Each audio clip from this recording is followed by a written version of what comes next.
एक विधवा औरत कुसुम अपने 4 बच्चों, 3 लड़कियां और एक लड़का के साथ अपने ससुराल में रहती थी। उसके साथ उसकी सास सावित्री और नंदनदानी देवदृणी भी रहती थी। उनका घर बड़ा और संयुक्त परिवार वाला था। खाने पीने की कोई कमी नहीं थी। सब बहुत अच्छे से जी रहे थे। कुसुम की दोनों बेटियों की शादी उसकी सास ने अपने पैसे से कर दी थी। बाकी कुसुम का सारा खर्चा पानी उसकी सास उठाया करती थी। उसकी बड़ी बेटी शांति अपने पति के साथ खुशहाल जीवन जी रही थी। छोटी बेटी रीना की शादी से पहले उसका बॉयफ्रेंड नीरज उसके मिलने उसके घर आया करता था। क्योंकि नीरज की बहन कुसुम की सास की ननद की बेटी के बेटे के साथ शादी हुई थी, इस रिश्ते से वह कुसुम के घर आया जाया करता था। कुसुम की बेटी रीना की शादी नीरज से हो गई।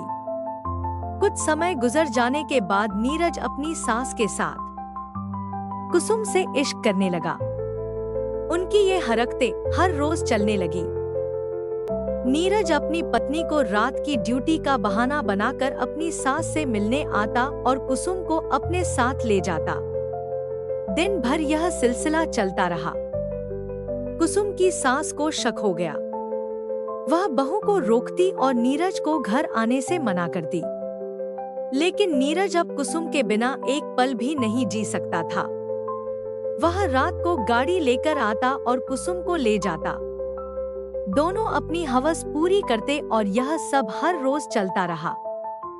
कुसुम की सास रोज इस बात से झगड़ा करती थी कि रात को नीरज के साथ कुसुम कहाँ जाती है। लेकिन कुसुम कहती, मैं आपका घर छोड़ दूंगी। आखिरकार कुसुम अपने बेटे को लेकर चली गई और अपनी बेटी को अपने सास के पास छोड़ गई।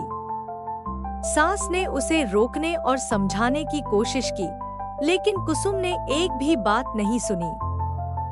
किसी पहचान वाले से पता चला कि कुसुम अब कमरे किराए पर लेकर रह रही है और नीरज भी उसके साथ रह रहा है। रात को नीरज कुसुम से रंगरहली करता और दिन में उसकी बेटी के साथ हवस का खेल खेलता। नीरज और उसकी बहन दोनों ही खराब चरित्र के लोग थे। नीरज की बहन भी नंबर 1 चरित्रहीन थी। 2 घरों में घुसकर सब कुछ हड़प रहे थे। नीरज की बहन का पति नंदू कुसुम की सास की ननद की बेटी का बेटा था। नीरज की बहन ने नंदू को अपने जाल में फंसाकर शादी कर ली थी, क्योंकि उसका ससुर आर्मी में अच्छी पोस्ट में था और उसके घर कोई कमी नहीं थी। दूसरी तरफ नीरज ने भी ऐसा ही किया। उसने कुसुम की बेटी से शादी कर ली थी।